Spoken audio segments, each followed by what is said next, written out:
রাসূল বলেন, ওই বারকুন, ওই বোরাক যখন আমার কাছে আনা হলো, ওই বোরাকে আমাকে উঠতে বলা হলো, আমি উঠলাম।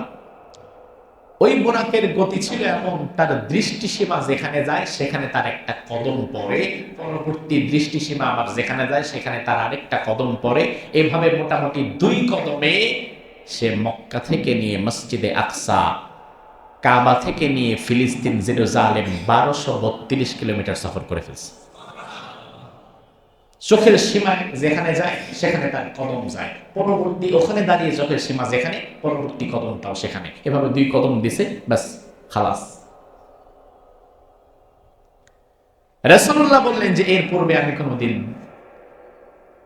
এই মসজিদে আকসায় আসি নাই, অথচ এই মসজিদে আকসার প্রতি রাসূলের একটা ভালোবাসা ছিল। তার কারণ কি? তার কারণ বহুদিন পর্যন্ত এই মসজিদের দিকে ঘুরেই তো নামাজ পড়া হয়েছে।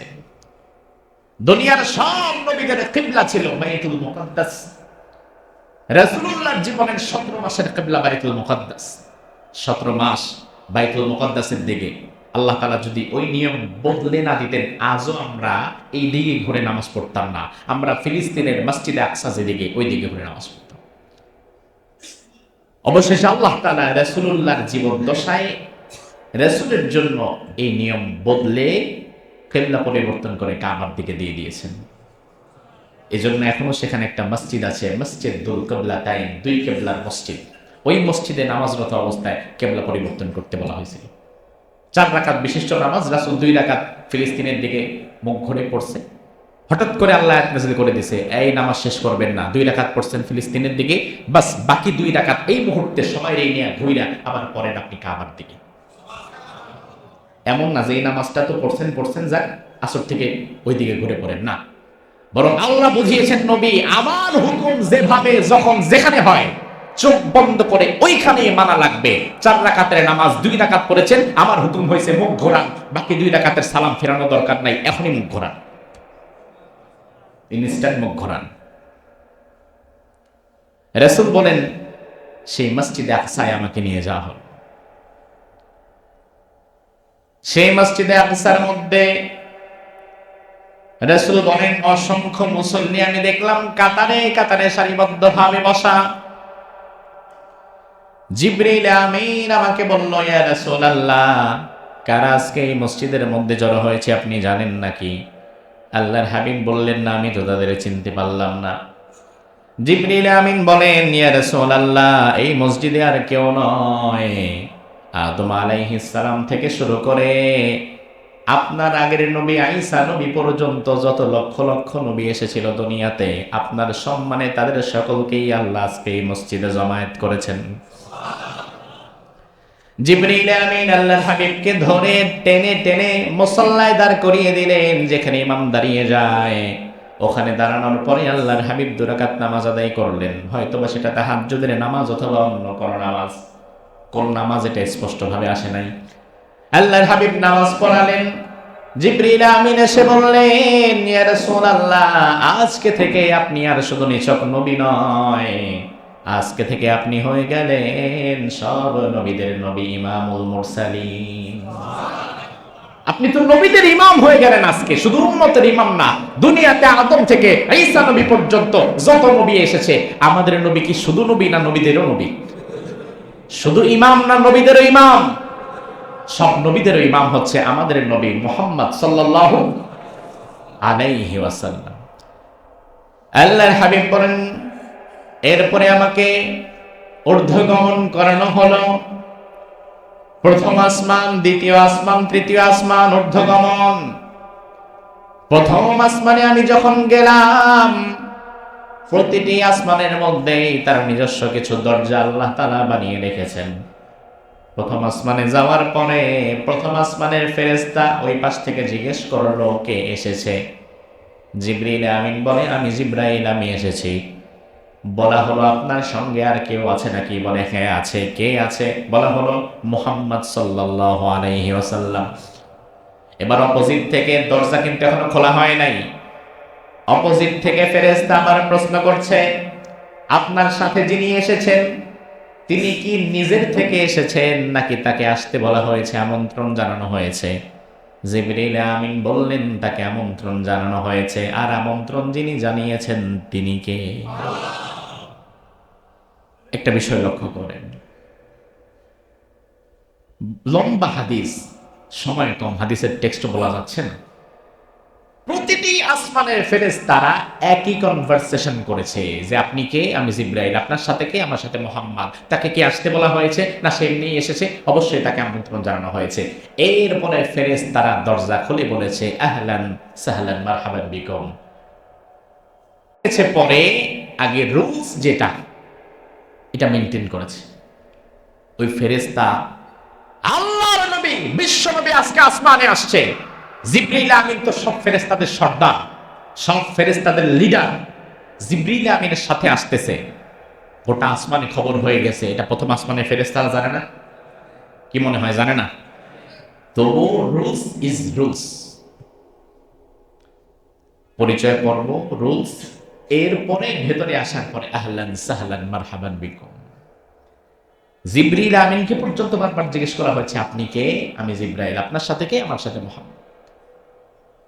তার মানে ফেরেশতাদের টার্মস কন্ডিশন যেটা, রুলস যেটা, আইন কানুন যেটা, বিধিবিধান যেটা, এটা সবার ক্ষেত্রেই সমান। আমাদের দেশের নেতাদেরকে তো এর জন্য শিক্ষা নেওয়া দরকার। আপনি কত বড় নেতা, কি হয়েছেন না হয়েছেন যে আপনার আগমনে লক্ষ লক্ষ মানুষের রাস্তাঘাট বন্ধ করে আপনার গাড়ির মধ্যখান দিয়ে যাবে, লক্ষ লক্ষ মানুষ চারপাশ দিয়ে বসে থাকবে, অ্যাম্বুলেন্সের রোগীরা মৃত্যুর যন্ত্রণায় দুকরে দুকরে মরবে। এমন বেইনসাফি নিয়ম নীতি যেই দেশে চলে, ওই দেশে কোনোদিন ইনসাফ প্রতিষ্ঠা হতে পারে না। রুলস ইজ রুলস, এটা আমার জন্মজাত, তোমার জন্মতা, বাস রুলস মেনটেন করে এরপরে তোমাকে আগাতে হবে।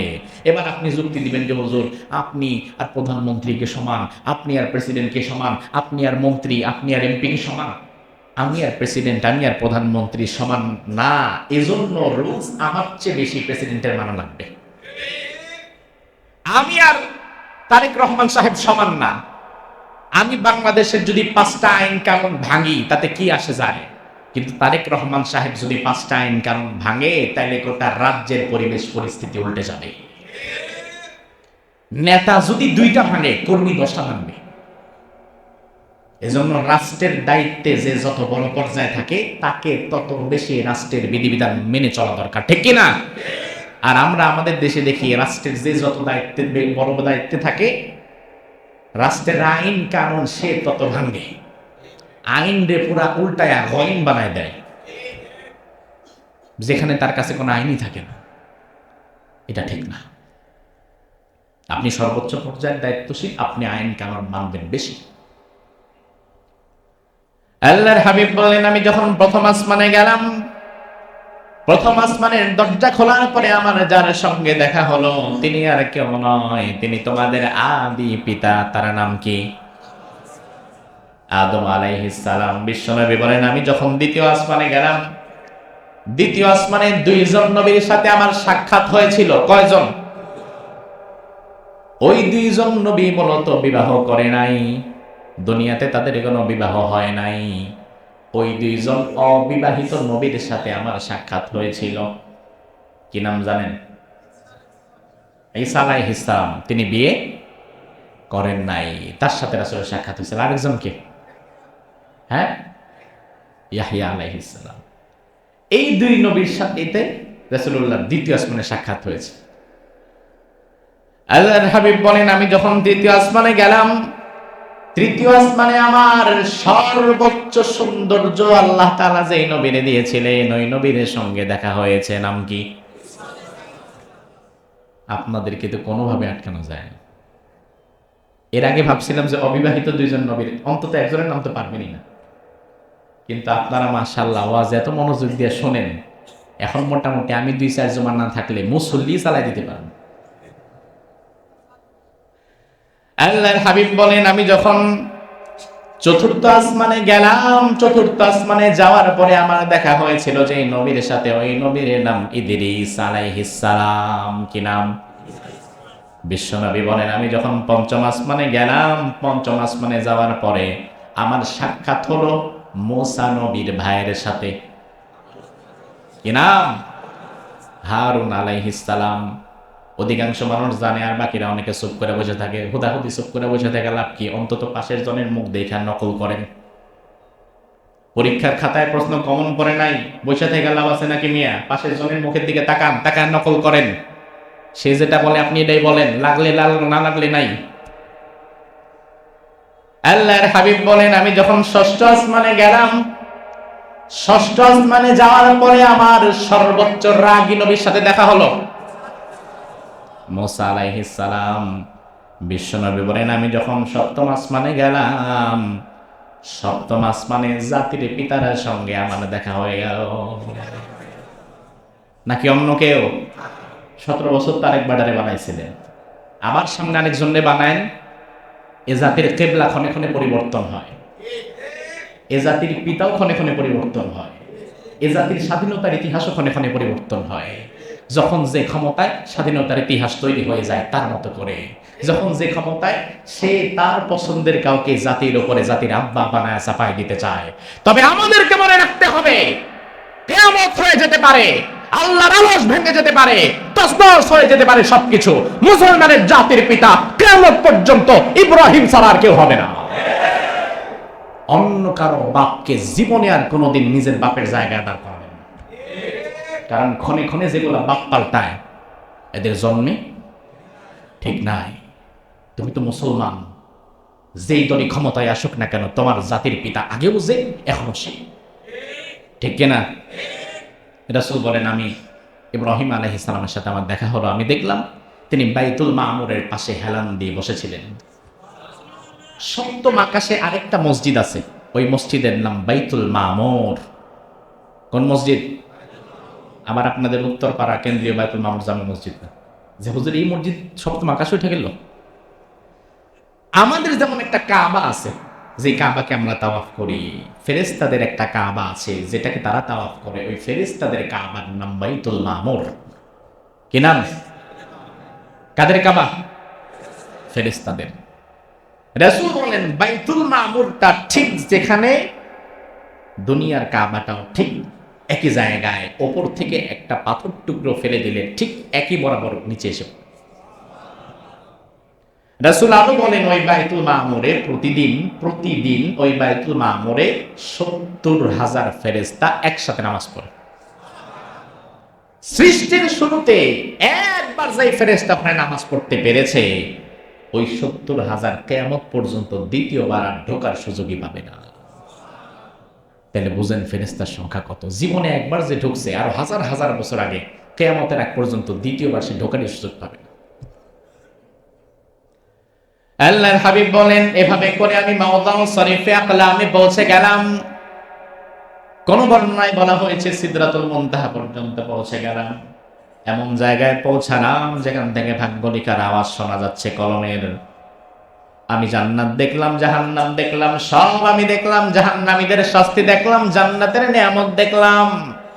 ও দুনিয়ার মানুষ নিজের চোখের দেখাটারে বাদ দেয়, বিজ্ঞানীর কথাটাকে গ্রহণ করে।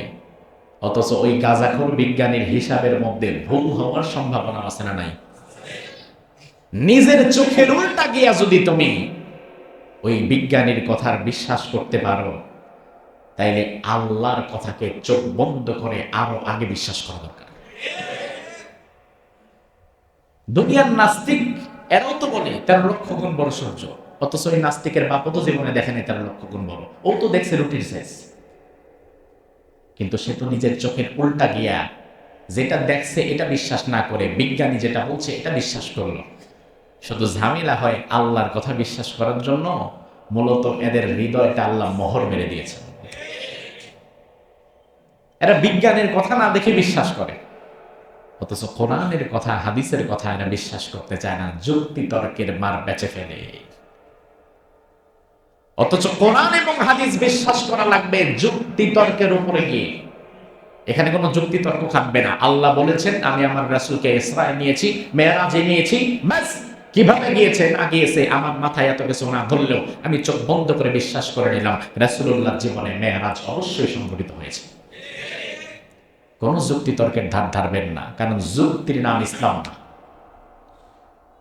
যুক্তি দিয়ে ইসলামকে আপনি বুঝতেই পারবেন না। ওযু যখন চলে যায়, ধরেন বায়ু দূষণ হয়েছে, ওযু করা লাগবে।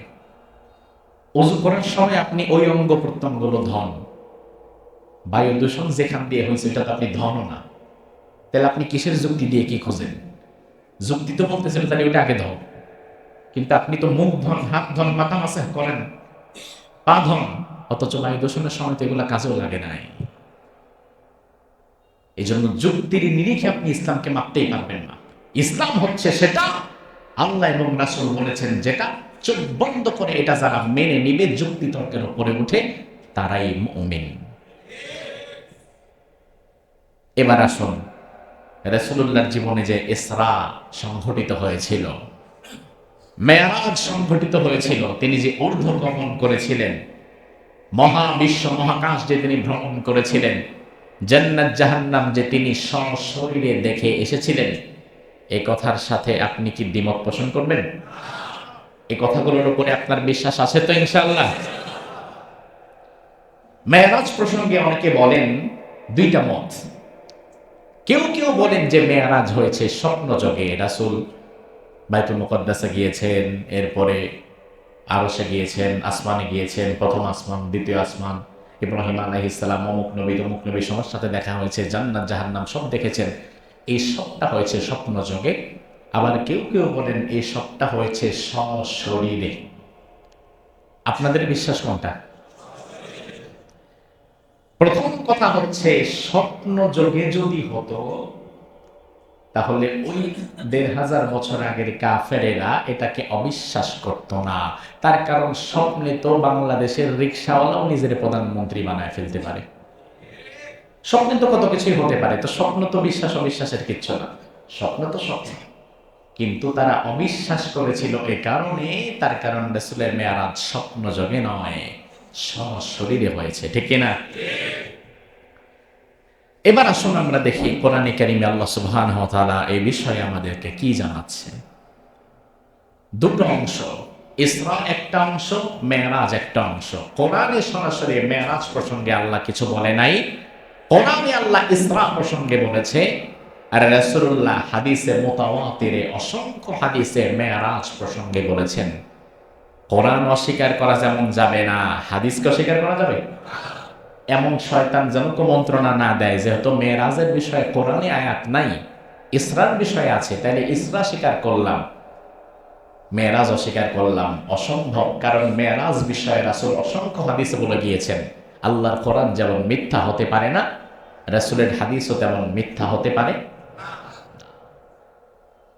রব্বুল আলামিন বলেন, সুবহানাল্লাযী আসরা বিআবদিহি লাইলাম মিনাল মাসজিদিল হারামি ইলাল মাসজিদিল আকসা আল্লাযী বারাকনা হাওলাহু লিনুরিয়াহু মিন আয়াতিনা ইন্নাহু হুয়াস সামিউল বাসীর। জোরে বলুন আল্লাহু আকবার।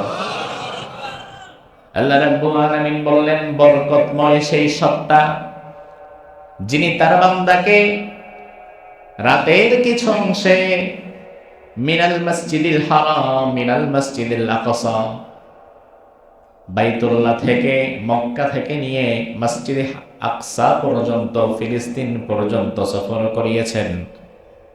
এই কারণে সফর করিয়েছেন, লিনুরিয়াহু মিন আয়াতিনা, আমি আল্লাহর নিদর্শন সমূহ আমার নবীকে দেখানোর জন্য আমি আমার নবীকে ভ্রমণ করিয়েছিলাম। আল্লাহ রাব্বুল আলামিন সূরা বানী ইসরাঈলের প্রথম আয়াতে মূলত ইসরা সম্পর্কে আলোচনা করেছেন। ইসরা মানে হচ্ছে রাত্রিকালীন ভ্রমণ। রাতের বেলায় যে সফর করা হয় ওই সফরের নাম ইসরা। বিশ্বনবীর প্রথম সফর ছিল বাইতুল্লাহ থেকে বাইতুল মুকাদ্দাস, মক্কা থেকে জেরুজালেম ফিলিস্তিন। আর দ্বিতীয় সফর ছিল ফিলিস্তিন থেকে মসজিদে আকসা থেকে সরাসরি ঊর্ধ্বগমন। এই দুটো সফর। কোরআনের এটা এক আশ্চর্যজনক আয়াত। স্বাভাবিকত আমরা আল্লাহর বরত্বের কোনো বিষয় শুনলে, আশ্চর্যজনক কোনো বিষয় শুনলে আর মনেই আমরা বলে উঠি সুবহানাল্লাহ। কি বলি? যেমন ইউনূস আলাইহিস সালাম একদিন দুই দিন না, জীবিত অবস্থায় মাছের পেটে বেঁচে ছিলেন ৪০ দিন পর্যন্ত। এটা শোনার পরে আপনি কি বলবেন? ইব্রাহিম আলাইহিস সালাম একদিন দুই দিন না, ৪০ দিনের বেশি সময় পর্যন্ত জীবিত ছিলেন জ্বলন্ত অগ্নিকুণ্ডের ভেতরে। এটা শোনার পরে কি বলবেন? কোরআনে এমন আশ্চর্যজনক ঘটনা আছে না? মুসা নবী বাহারে আহমার, সমুদ্রে লাঠির বাড়ি দিয়ে রাস্তা বের করে ফেলেছে। শোনার পরে কি বলবেন? কিন্তু আল্লাহ তাআলা এই কোন ঘটনার শুরুতে সুবহানাল্লাহ নিজে বলে নাই। এই সবই কিন্তু আশ্চর্যজনক ঘটনা, কিন্তু একটা শুরুতে আল্লাহ সুবহানাল্লাহ বলে নাই। কিন্তু রাসূলের মেরাজ, ইসরা আল্লাহর নিজের কাছেই এত গুরুত্বপূর্ণ। রাসূলের মেরাজ এবং ইসরার কথা বলার আগে আল্লাহ নিজেই বললেন সুবহানাল্লাযী আসরা, অর্থাৎ আল্লাহ নিজেই অবাক হয়ে গেছে। যেখানে আল্লাহ নিজে সুবহানাল্লাহ বলতে পারে, এই বিষয়টাকে আল্লাহ তাআলা কতটা গুরুত্ব দিয়েছে, কত বেশি মহিমান্বিত করে রেখেছে। রাসূলুল্লাহর জীবনে ইসরা এবং মেরাজ হওয়ার বিষয়ে মুফাসসিরগণ দুটো কারণ উল্লেখ করেছেন। কয়টা? এক নম্বর কারণ হচ্ছে ওই বছরটা ছিল আমুল হুজন, কষ্টের বছর, দুঃখের বছর, দুশ্চিন্তার বছর। একই বছর রাসূলুল্লাহ চাচা মারা গেলেন, আবু তালেবের বিদায় হয়ে গেল, চতুর্মুখে চাপে তিনি পড়ে গেলেন। এতদিন যারা রাসূলুল্লাহকে কিছু বলতে পারত না চাচার কারণে, তারাও এখন মারার জন্য বাড়ি পর্যন্ত আসে। একই বছর সাথে সাথে রাসূলের আরেক হেল্পিং হ্যান্ড খাদিজাতুল কুবরাও মারা গেলেন। যেন আকাশে উড়ন্ত একটি পাখির দুটো ডানাই ভেঙে গেছে। পুরা মক্কায় রাসূলুল্লাহর দাওয়াত দেওয়ার মতো আর কোনো সিচুয়েশন নাই। নিজের স্ত্রী মারা গেল, সবচেয়ে কাছের মানুষ মারা গেল, আশ্রয় দুনিয়াতে যার কাছে ছিলেন সে মারা গেছে, কেউ নাই এখন রাসূলের পক্ষে। এমন সময় আমার রাসূলের দুই কন্যা, যাদের বিবাহ হয়েছিল আবু লাহাবের দুই পুত্রের সাথে, আবু লাহাব বলল, এই আমার ছেলেরা আমার কথা শোনো, মুহাম্মাদের এই দুই মেয়ের তালাক দিয়ে বাপের বাড়ি পাঠায় দাও। রুকাইয়া এবং উম্মে কুলসুমের তালাক হয়ে গেল। এই পরপর এই ঘটনাগুলো একসাথে ঘটতেছিল। একজন মানুষ কত বেশি মানসিক যন্ত্রণা নিতে পারে, পরপর সব দুর্ঘটনাগুলো একসাথে ঘটতেছে। রাসূলুল্লাহ মক্কায় দাওয়াত দেওয়ার মতো একটা 1 ইঞ্চি জমিন পাচ্ছে না, যে আমি কই যাব। এতদিন তো খাদিজা ছিল, আমি বাহিরে দাওয়াত দিলেও আমার ঘরটা খাদিজা দেখে রাখতো। এখন আমার মেয়েগুলো আমার ঘরে, এদেরকে তালাক দিয়ে আমার ঘরে পাঠায় দিছে, চতুর্দিকে জানোয়াররা ঘোরাঘুরি করতেছে, আমি এদেরকে রেখে কই যাব, কিভাবে যাব। তিনি না পারছেন ভেতরে থাকতে, না পারছেন বাহির হতে। কারণ ভেতরে থাকলে রিসালাতের দাওয়াত পৌঁছানো তার হচ্ছে না, আবার বাহিরে গেলে ঘরটা সামলানো হচ্ছে। অবশেষে রাসূলের চিন্তায় আসলো, আচ্ছা আমি তো শুধু মক্কার নবী না, আমি তো দূর জায়গারও নবী, আমি তো সবারই নবী, তো মক্কায় দাওয়াত দিতে পারছি না, কি হয়েছে, মক্কার বাইরে দাওয়াত দিই। এই চিন্তা থেকে রাসূলুল্লাহ চলে গেলেন মক্কা থেকে দূরের আরেকটি শহর, ওই শহরের নাম হচ্ছে তায়েফ। কি নাম? তায়েফ। রাসূলুল্লাহ ছোটবেলাটা তায়েফে কেটেছিল। আল্লাহর হাবিব তায়েফে গেলেন দাওয়াত দেওয়ার জন্য, বড় আশা নিয়ে গেলেন। তবে তায়েফের লোকেরা বিশ্বনবীর দাওয়াতকে গ্রহণ করলো না, বরং গ্রহণ না করে তারা রাসূলুল্লাহকে অপমান করলো এবং রাসূলুল্লাহকে মারার জন্য কিছু ছোট ছোট দুষ্ট ছেলেদের লেলিয়ে দিল। ওই ছোট বাচ্চারা হাতের মধ্যে পাথর নিয়ে রাসূলুল্লাহকে পাথর মারা শুরু করলো। আল্লাহর হাবিব পাথরের আঘাতগুলো কিভাবে হাত দিয়ে ঠেকাবেন, চতুর্দিক থেকে পাথর আসছে। পাথরে জর্জরিত হয়ে বিশ্বনবীর সারা শরীর থেকে রক্ত ঝরতে লাগলো। একটা পর্যায়ে আল্লাহর হাবিব অতিরিক্ত রক্তক্ষরণের কারণে অজ্ঞান হয়ে আল্লাহর জমিনে পড়ে গেলেন। আমার ভাই লক্ষ্য করেন, একে তো দুশ্চিন্তার বছর, ঘরে বাহিরে কোথাও কাজ করার মতো সুযোগ নাই। আবার বড় আশা নিয়ে যেখানে এসেছে সেখানকার মানুষেরা রাসূলকে মেরে মেরে তাড়িয়ে দিয়েছে। একে তো মানসিক যন্ত্রণা, তারপরে শারীরিক অসুস্থতা। আল্লাহ রাব্বুল আলামিন চিন্তা করলেন, এত প্রচন্ড শারীরিক এবং মানসিক যন্ত্রণার মধ্যে বিশ্বনবী যেন হতাশ হয়ে না যায়।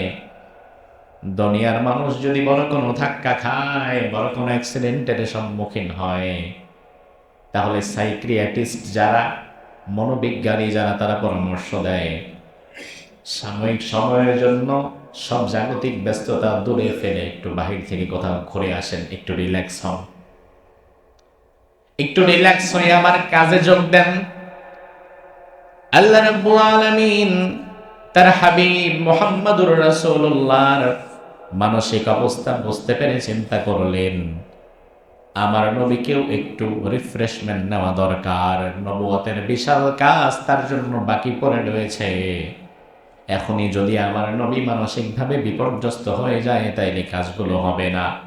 এজন্য বিশ্ব নবীর রিফ্রেশমেন্টের জন্য আল্লাহ তাআলা রাসূলুল্লাহকে আসমানে ঊর্ধ্বগমন করালেন, জান্নাত দেখালেন, জাহান্নাম দেখালেন। মুফাসসিরগণ আরেকটি কারণ বলেছেন, কোন বিষয় শুনে শুনে বলা আর নিজের চোখে দেখে এসে বলা, দুইটা বলার মধ্যে পার্থক্য আছে না নাই? একজন মানুষ ওমরার কথা বলে, হজের কথা বলে, বাইতুল্লাহর গুরুত্ব বলে, মদিনার ভালোবাসা প্রকাশ করে, এটা শুধু সে বইয়ের পাতায় পড়ে পড়ে বলছে। আর আরেকজন হাজী সাহেব, সে বইয়ের পাতায় পড়ে নাই, নিজে বাইতুল্লাহ সফর করেছে, মদিনায় রাসূলুল্লাহর রওজায় গিয়েছে, সালাম দিয়েছে। দুইজনই যদি আপনার সামনে কথা বলে, তুলনামূলক তার কথা আপনার ভালো লাগবে বেশি, যে নিজে সরাসরি দেখে এসেছে। ঠিক না? তো রাসূলুল্লাহ তো কিয়ামত পর্যন্ত শেষ নবী, তারপরে তো জগতে আর জীবনে কোন নবী আসবে না। এজন্য তিনি যেহেতু উম্মতকে জান্নাত, জাহান্নাম, হাসর নাসর, মিজান, ফুলসিরাত প্রকারের কথা বলবেন, এই সবগুলো আর কতকাল জিবরাইল থেকে শুনে শুনে বলবেন। যদি নিজে দেখে এসে বলেন, তাইলে ওই বলার মধ্যে শক্তি বেশি না কম? এজন্য আল্লাহ রাব্বুল আলামিন রাসূলুল্লাহর জীবদ্দশায় ইসরা এবং মেরাজের মতো দুটি গুরুত্বপূর্ণ ঘটনা দিয়ে দিলেন এক রাতে। প্রচন্ড কষ্ট এবং মনোবেদনা নিয়ে রাসূল শুয়েছিলেন উম্মে হানির ঘরে। সেখান থেকে রাসূলের ইসরা শুরু হলো। রাসূল শুয়ে আছেন, মনে বড় কষ্ট, ঘর বাহির সবকিছু সামলিয়ে কিভাবে তিনি দাওয়াত দিবেন, কি বলবেন মানুষের কাছে। এমন সময় রাসূল লক্ষ্য করতে পারলেন, উম্মে হানির ঘরের যে ছাদ ছিল, এই ছাদটা দুই দিক থেকে সরে গেল। সুবহানাল্লাহ বলবেন না? নাকি আপনার বাসার ছাদ মাঝে মাঝে সরে, এজন্য আশ্চর্য লাগে না এই বিষয়টা? রাসূলুল্লাহ বলেন যে আমি দেখলাম দুজন ফেরেশতা এসে আমাকে উঁচু করে কাবার হাতিমে নিয়ে গেল। বাইতুল্লাহ যে ঘর, এই ঘরের পাশে কয়েক ফিট উঁচু করে আরেকটা দেয়াল ঘেরা, হালকা বাঁকা করে। এই জায়গার নাম হচ্ছে হাতিমে কাবা। এটা কাবার একটা অংশ। কাবার ভেতরে নামাজ পড়লে যা হয়, এখানে নামাজ পড়লে তাই হয়। আল্লাহ তাআলা অনেকবার সেখানে আমাকে নিয়েছে। এখন যত দিন যাচ্ছে, যত সময় যাচ্ছে, এই ইবাদতগুলো তত কঠিন হয়ে যাচ্ছে। এখনো যারা জীবনে হজ করেন নাই, ওমরা করেন নাই, চোখটা বন্ধ করে একবার ভাবেন, যদি এই মুহূর্তে মারা যান, রাসূল বলেন হজ ফরজ হওয়ার পরেও যারা হজ করে না, আমার কাছে আসার সামর্থ্য থাকার পরেও যারা একবারও আসে না, সে মারা যাওয়ার পরে ইহুদি হয়ে মারা যাক বা খ্রিস্টান হয়ে মারা যাক, ওই দায়িত্ব আমি নবী নিব না। আল্লাহ তাআলা অসংখ্য কয়েকবার আমাকে ওমরা করিয়েছেন। আল্লাহ তাআলা চাহে তো এই বছর বড় হজের রেজিস্ট্রেশন করেছি, যেন আল্লাহ তাআলা কবুল করে, বলেন আমিন। আল্লাহ আমার মুসল্লি ভাইদের মধ্যে যারা এখনো তোমার ঘরের মুসাফির হতে পারে নাই, রাসূলের রওজায় সালাম দিতে পারে নাই, আমার এই ভাইগুলোকেও তুমি তোমার মুসাফির ঘরের মুসাফির হিসাবে কবুল করে নিও। যারা গিয়েছেন তাদেরকে তুমি বারবার যাওয়ার তৌফিক দিও। 2022-এ যখন প্রথম গেলাম তখন যতটুকু সহজ পেয়েছিলাম, 2025-এর রমজানে যখন গেলাম তখন এর চেয়ে অনেক কঠিন পেয়ে গেলাম। হাতিমে কাবায় ঢুকতেই পারলাম না। অথচ 2022-এ আমি 2-3 বার নামাজ পড়েছি, আর 2025-এ আমি ঢোকার সিরিয়ালই পাইনি। আবার আজ থেকে 20 বছর আগে, 15 বছর আগে যারা ছিল তারা আরো স্বাচ্ছন্দ্যে হয়তো কাজ করতে পারছে।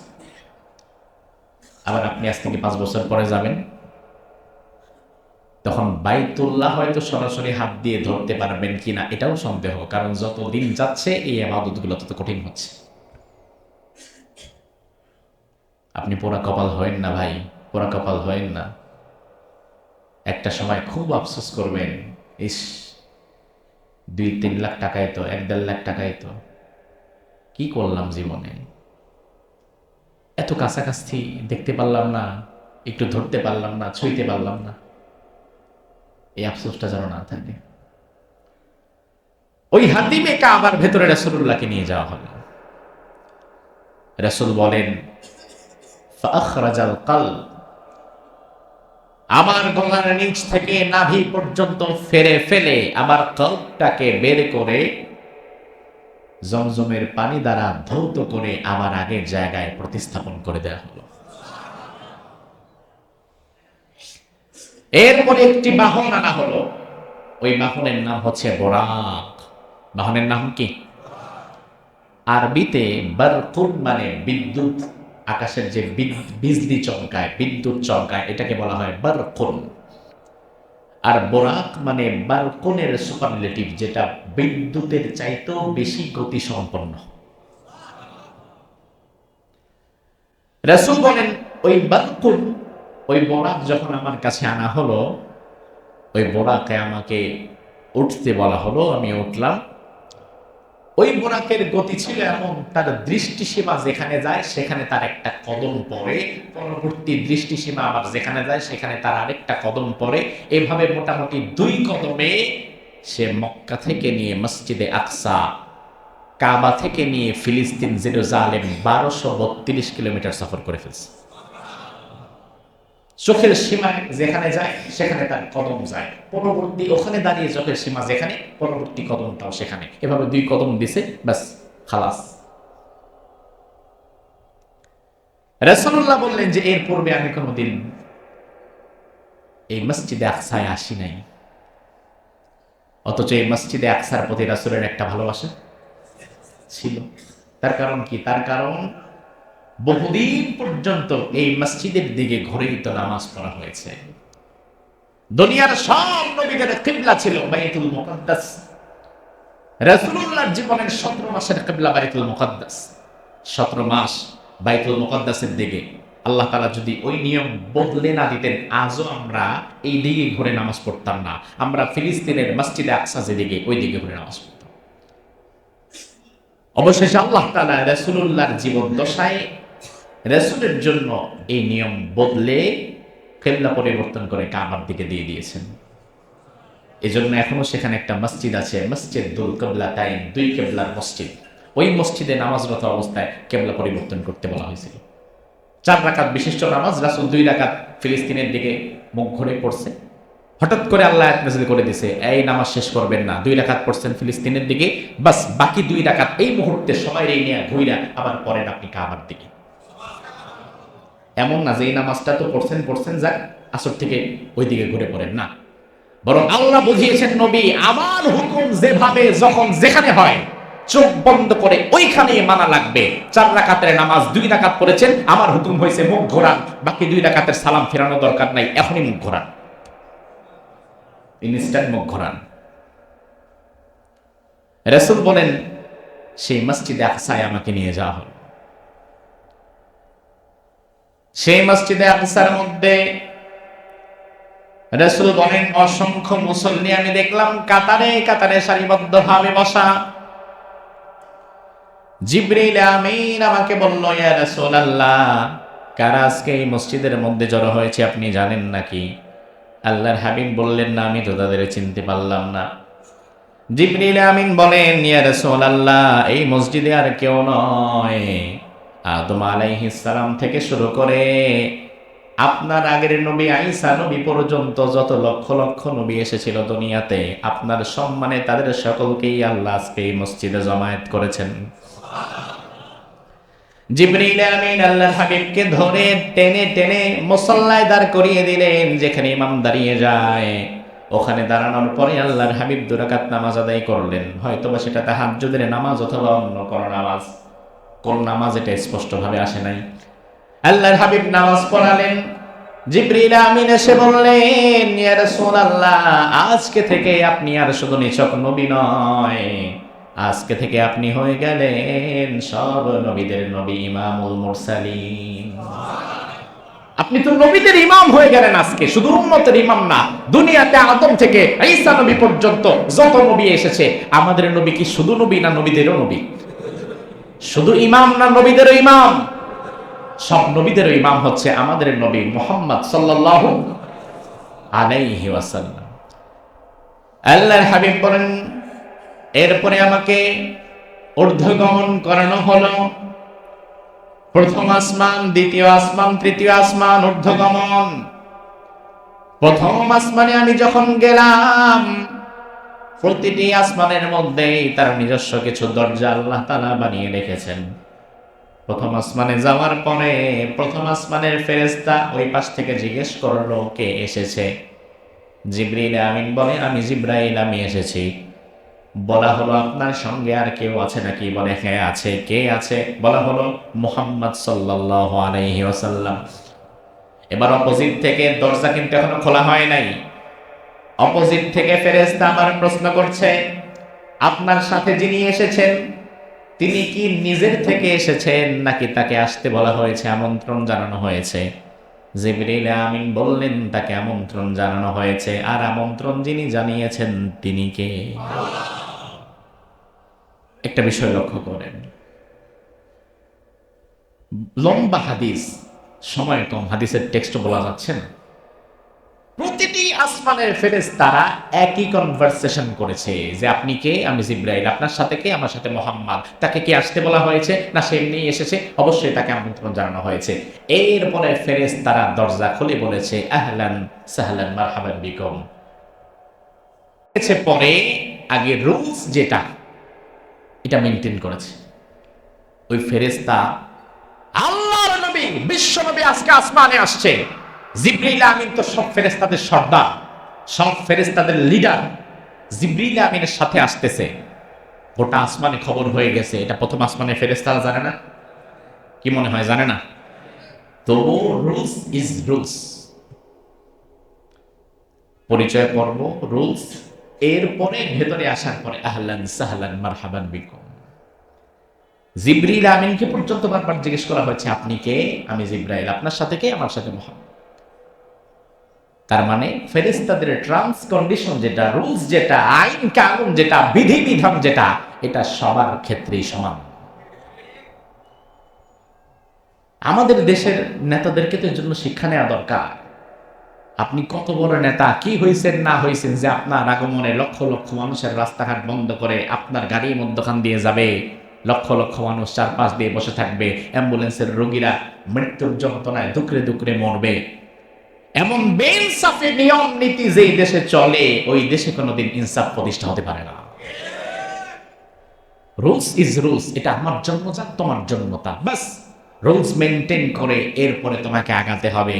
এবার আপনি যুক্তি দিবেন যে হুজুর, আপনি আর প্রধানমন্ত্রীকে সমান, আপনি আর প্রেসিডেন্টকে সমান, আপনি আর মন্ত্রী, আপনি আর এমপিকে সমান। আমি আর প্রেসিডেন্ট, আমি আর প্রধানমন্ত্রী সমান না, এজন্য রুলস আমার চেয়ে বেশি প্রেসিডেন্টের মানা লাগবে।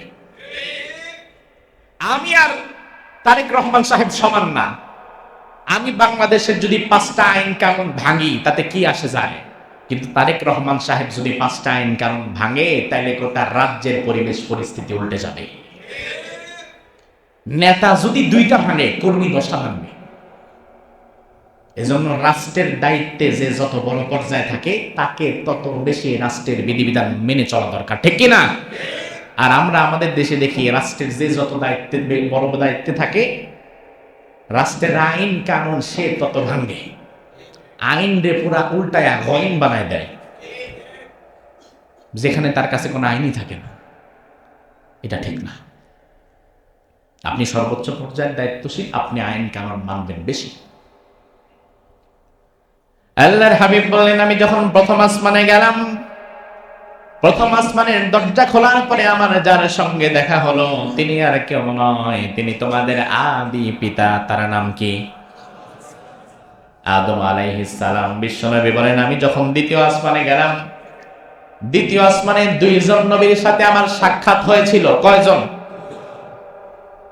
ওই 2জন নবী মূলত বিবাহ করে নাই, দুনিয়াতে তাদের কোনো বিবাহ হয় নাই।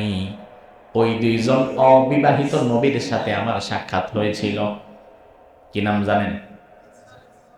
ঈসা আলাইহিস সালাম, তিনি বিয়ে করেন নাই, তার সাথে রাসূলের সাক্ষাৎ হয়েছিল। আরেকজন কে? হ্যাঁ, ইয়াহইয়া আলাইহিস সালাম। এই 2 নবীর সাথে রাসূলুল্লাহ দ্বিতীয় আসমানে সাক্ষাৎ হয়েছে। আল্লাহর হাবিব বলেন, আমি যখন তৃতীয় আসমানে গেলাম, তৃতীয় আসমানে আমার সর্বোচ্চ সৌন্দর্য আল্লাহ তাআলা যেই নবীরে দিয়েছিলেন, ওই নবীর সঙ্গে দেখা হয়েছে। নাম কি? আপনাদেরকে তো কোনোভাবে আটকানো যায় না। এর আগে ভাবছিলাম যে অবিবাহিত 2জন নবীর অন্তত একজনের নাম তো পারবেনই না, কিন্তু আপনারা মাশাআল্লাহ ওয়াজ এত মনোযোগ দিয়ে শোনেন, এখন মোটামুটি আমি 2-4 জমা না থাকলে মুসল্লি চালাই দিতে পারবো। আল্লাহর হাবিব বলেন, আমি যখন চতুর্থ আসমানে গেলাম, চতুর্থ আসমানে যাওয়ার পরে আমার দেখা হয়েছিল যে নবীর সাথে, ওই নবীর নাম ইদ্রিস আলাইহিস সালাম। কি নাম? বিশ্বনবী বলেন, আমি যখন পঞ্চম আসমানে গেলাম, পঞ্চম আসমানে যাওয়ার পরে আমার সাক্ষাৎ হলো মূসা নবীর ভাইয়ের সাথে। কি নাম? হারুন আলাইহিস সালাম।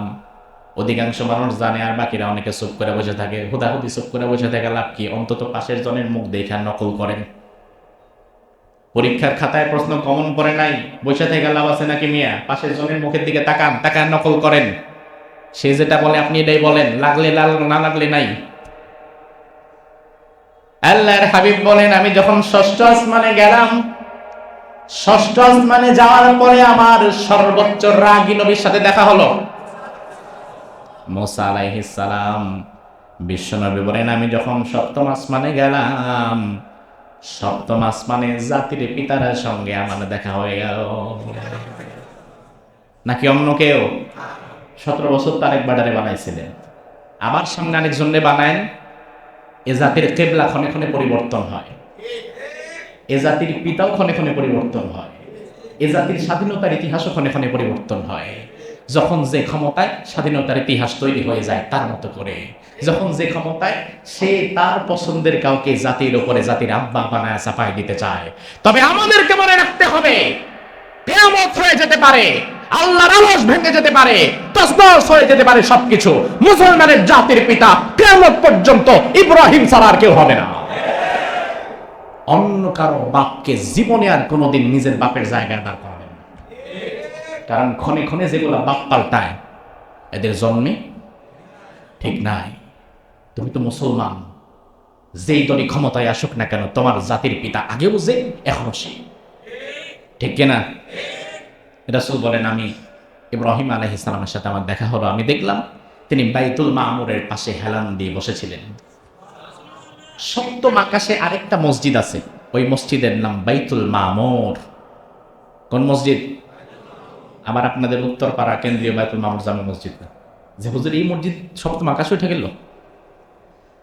আমাদের যেমন একটা কাবা আছে, যে কাবাকে আমরা তাওয়াফ করি, ফেরেশতাদের একটা কাবা আছে যেটাকে তারা তাওয়াফ করে, ওই ফেরেশতাদের কাবার নাম বাইতুল মামুর। কি নাম? কাদের কাবা? ফেরেশতাদের। রাসূল বলেন, বাইতুল মামুরটা ঠিক যেখানে দুনিয়ার কাবাটাও ঠিক একই জায়গায়, ওপর থেকে একটা পাথর টুকরো ফেলে দিলে ঠিক একই বরাবর নিচে এসে। রাসূল আরো বলেন ওই বাইতুল মামুরে প্রতিদিন ওই বাইতুল মামুরে ৭০,০০০ ফেরেশতা একসাথে নামাজ পড়ে। সৃষ্টির শুরুতে একবার যাই ফেরেশতা ওখানে নামাজ পড়তে পেরেছে, ওই ৭০,০০০ কিয়ামত পর্যন্ত দ্বিতীয়বার আর ঢোকার সুযোগই পাবে না। তাহলে বুঝেন ফেরেশতার সংখ্যা কত। জীবনে একবার যে ঢুকছে, আর হাজার হাজার বছর আগে কিয়ামতের আগ পর্যন্ত দ্বিতীয়বার সে ঢোকারই সুযোগ পাবে না। আল্লাহর হাবিব বলেন, এভাবে করে আমি মাওদাউ শরীফে আকলামে পৌঁছে গেলাম। কোন বর্ণনায় বলা হয়েছে সিদরাতুল মুনতাহা পর্যন্ত পৌঁছে গেলাম। এমন জায়গায় পৌঁছালাম যেখান থেকে ভাগ্যলিকার আওয়াজ শোনা যাচ্ছে কলমের।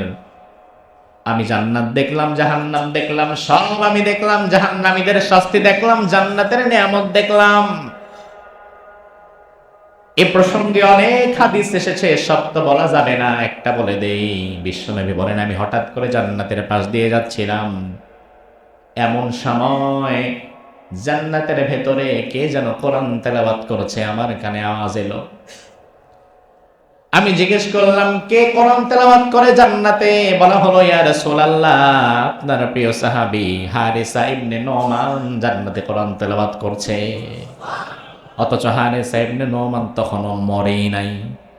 আল্লাহর হাবিব পরবর্তীতে দুনিয়াতে এসে বললেন, হারিসা, কি এমন আমল করো আমি জান্নাতের মধ্যে আমি তোমার তেলাওয়াতের আওয়াজ শুনতে পেয়েছি? হারিসা ইবনে নোমান বলে, ইয়া রাসূলুল্লাহ, কোন আমল তেমন করতে পারি না। আমি আমার বৃদ্ধা মায়ের সেবা করি, আমার মা হাঁটতে চলতে পারে না, আমি নিজে না খেয়ে সবার আগে আমি আমার মায়ের মুখে খাবার তুলে দেই। বিশ্বনবী বললেন, ও হারিসা, এই আমলের কারণে আল্লাহ তাআলা তোমার কোরআন তেলাওয়াতের আওয়াজ জান্নাতে পৌঁছে দিয়েছে। আল্লাহর হাবিব বলেন, সব শেষ করে আমি দুনিয়াতে চলে এলাম। দুনিয়াতে আমি যখন এলাম তখনও ফজর শেষ হয় নাই, ফজর শুরু হয় নাই। সুবহানাল্লাহ। এক রাতের ভেতরে এত কিছু দেখেছেন। মেরাজের হাদিসগুলো যদি বলা শুরু করি 2-4 জমা চলে যাবে। রাসূল কত কি দেখছেন। এই সব কিছু দেখে রাসূল আবার ওই রাতের মধ্যেই মক্কায় ফিরে গিয়েছেন। উম্মে হানি, যার ঘরে রাসূল শুয়েছিলেন, উম্মে হানি এসে বললেন, ইয়া রাসূলুল্লাহ, আমি মধ্যরাতে আপনার ঘরে উকি দিয়েছিলাম যে আপনার শরীরটা তো খারাপ, কি অবস্থা এখন দেখি। আমি ওকে দিয়ে ভয় পেয়ে গেলাম যে আপনি তো বিছানায় নাই, ঘরটা তো বাইরে দিয়ে তালা মারা, ভেতরে দরজা আটকানো। আবার এই মুহূর্তে আপনি দেখলাম ভেতরে আছেন, কিভাবে কি হলো? বিশ্বনবী বললেন, উম্মে হানি, আজকে এক রাতের ভেতরে আল্লাহ তাআলা আমাকে ইসরা করিয়েছেন এবং মেরাজ করিয়েছেন, গোটা বিশ্বজগৎ ঘুরায়া দেখায়া তারপরে আবার এনে দিয়েছেন। উম্মে হানি বলে, ইয়া রাসূলুল্লাহ, খবরদার, এই কথা কিন্তু বাইরে কারো কাছে বললেন না, কারণ এমন কথা হজম করার মতো ঈমান সবার নাই।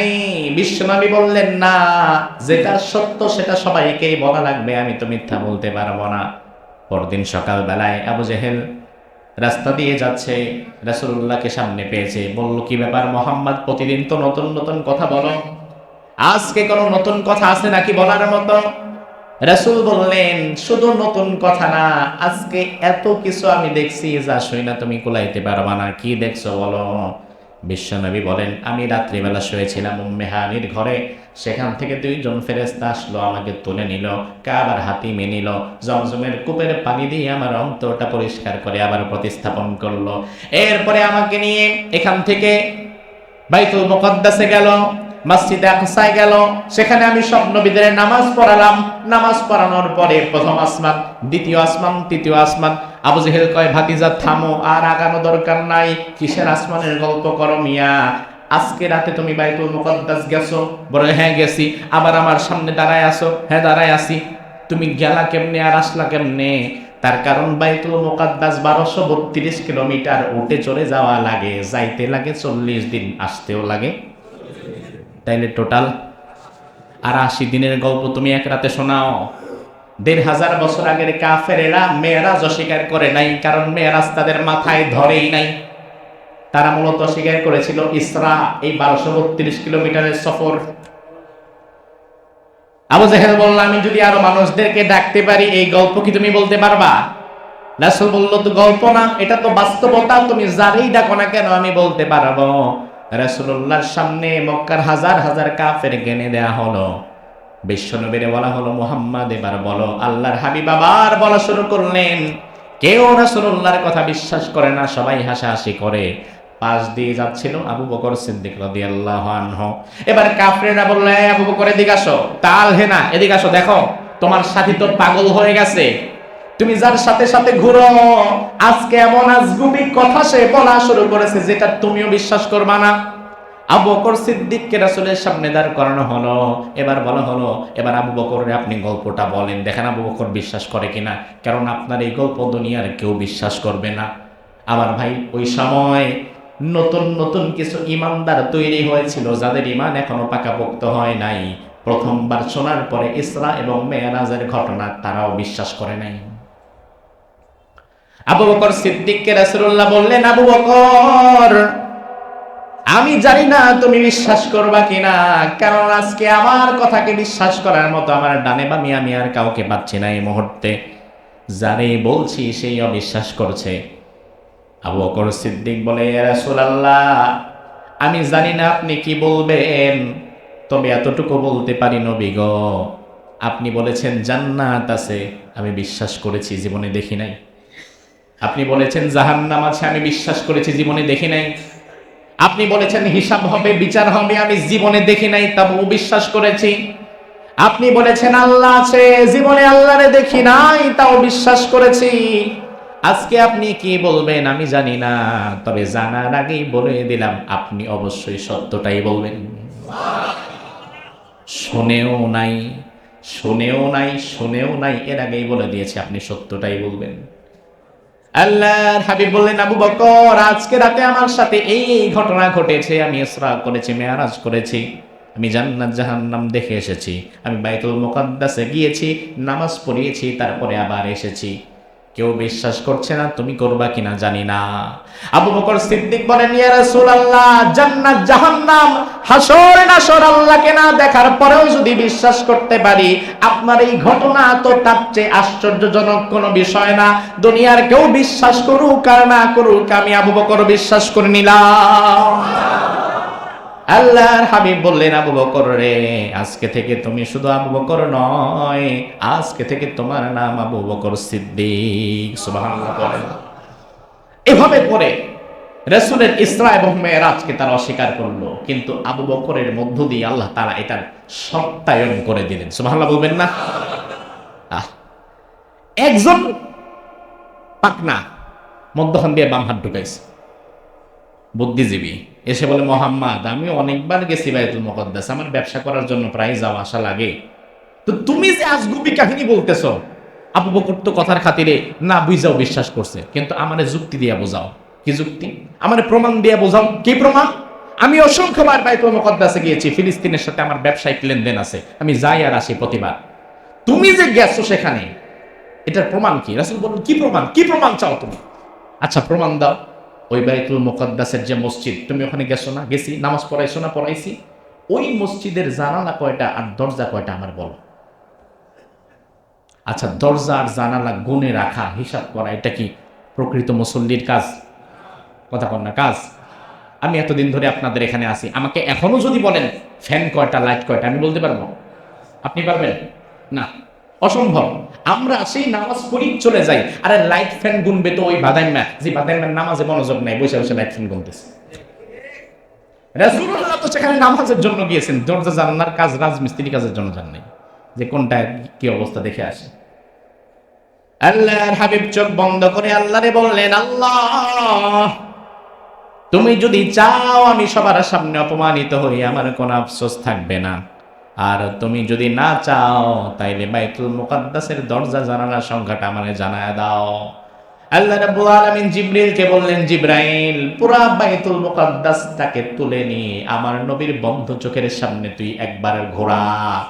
আমার নবী চোখ বন্ধ করে আমার নবী যেন দেখতে পায় বাইতুল মুকাদ্দাসের প্রকৃত হালত। দরজা কয়টা, জানালা কয়টা, কোন দরজার কি অবস্থা, আমার নবী যেন সব চোখ বন্ধ করে দাঁড়িয়ে দাঁড়িয়ে গুনে গুনে তাদের বলে দিতে পারে।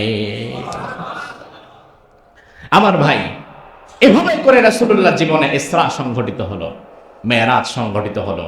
তো রাসূলের জীবনের এত বড় মুজিজা সংঘটিত হওয়াতে উম্মত হিসাবে আমরা খুশি না বেজার? এই ইসরা এবং মেরাজের মূল শিক্ষাই হচ্ছে নামাজ। মূল শিক্ষা কি? মূল শিক্ষা কি? এখন মনটা খারাপ হয়ে গেছে। এতক্ষণ তো বস শুনতে ভালোই লাগে, যখনই আয়েশা শিক্ষার মধ্যে হাত দেন তখনই তো ঝামেলাটা শুরু হয়ে যায়। রাসূলুল্লাহ নামাজ নিয়ে আসলেন প্রথমত কয় ওয়াক্ত? হ্যাঁ, 50 ওয়াক্ত। আজকে যদি 50 ওয়াক্ত নামাজ কায়েম থাকতো, মুসল্লি তো দূরের কথা, ইমামই পাইতেন না। ইমাম খুঁজে পাইতেন না। যেই বেতন দেন 50 ওয়াক্ত নামাজ, ইমাম কইব আমি নিজে 7 দিন পড়ুন না। রাসূলুল্লাহ তো 50 ওয়াক্ত নামাজ নিয়েই আসছিলেন। পথিমধ্যে উপকার করছে কোন নবী? খুব উপকার করছে। মুসা আলাইহিস সালাম বলেন, নবী আমার অভিজ্ঞতা অনেক, যে উম্মতরে আল্লাহ আমার দিছিল এই উম্মতরে চালাইতে গিয়া তছনছ হয়ে গেছে জীবন। আমার অভিজ্ঞতা অনেক। এরা জীবনে 50 ওয়াক্ত পড়বে না, কারণ যত সময় যায় মানুষ তত দুর্বল হয়, খারাপ হয়। এরা জীবনে 50 ওয়াক্ত পড়বে না। কমান, আল্লাহর কাছে আবার যায়, আল্লাহ 5 ওয়াক্ত কমায়, 10 ওয়াক্ত কমায়, এভাবে 3, 4, 5 বার যাওয়া হয়ে গেছে। শেষে আসছে 5 ওয়াক্ত নিয়ে। মুসা নবী কয়, নবী আরো কমান, আরো কমান, এটাও পারবে না। রাসূল বলে, মুসা আমি এতবার আল্লাহর কাছে গেছি আসছি, এক বাখায় কয়বার নক করা যায়, কয়বার যাওয়া যায়, আমার নিজের তো একটা চক্ষু লজ্জা হচ্ছে। এখন আপনি ভাবতেছেন যে আল্লাহ, মুসা নবীর কথা শুনে নবী যদি আরেকটা বার যাইতো, কোনো মতে যদি খালি ফজরটা বাদ যাইতো। শীতের দিন ফজরটা যে কি কষ্ট, কোনো মতে যদি খালি ফজরটা বাদ যাইতো তাইলে তো মোটামুটি সহজ হয়ে যেত। রাসূল বলে, না আমি আর যাব না, মানে আমি আর যাইতেই পারবো না, আমার লজ্জা কাজ করতেছে ভিতরে। কমাইতে কমাইতে আছে কি আর আমার কাছে, 50 ওয়াক্ত থেকে আমি 45 ওয়াক্ত ফেলাই দিলাম। আল্লাহ বলে, নবী আপনি 5 ওয়াক্ত পেয়ে খুশি? রাসূল বলে, জি। আল্লাহ বলে, রুফিআতিল আকলাম ওয়া জাফফাতিস সুহুফ, আমি তো 50 ওয়াক্ত লিখে ফেলেছি, আমার লেখা শেষ, কলমের কালি শেষ, কালিগুলো মুছে, কালিগুলো শুকিয়ে গেছে, এটা তো আর কিয়ামত পর্যন্ত নড়চড় হবে না। আপনার উম্মত যদি 5 ওয়াক্ত ফরজ নামাজ আদায় করে, ওই যে 50 ওয়াক্ত লিখেছিলাম সবটা কিন্তু 50 ওয়াক্তরেই পাবে। বাস্তবে আমল করুক কম, খাতা কলমে আমলের প্রতিদান পাবে বেশি। সুবহানাল্লাহ বলবেন না? এজন্য রাসূলের জীবনের এই মেরাজ দেখে আমরা খুশি না বেজার? তাহলে একটু জোরে বলেন সুবহানাল্লাহ। আল্লাহ সুবহানাহু ওয়া তাআলা ইসরা এবং মেরাজ থেকে শিক্ষা গ্রহণ করে আমাদেরকে আমল করার তৌফিক দান করুক। আমরা বলি আমিন। হাদা মা ইনদি ওয়াল ইলমু ইনদাল্লাহ, আলাইহি তাওয়াক্কালতু ওয়া ইলাইহি উনীব।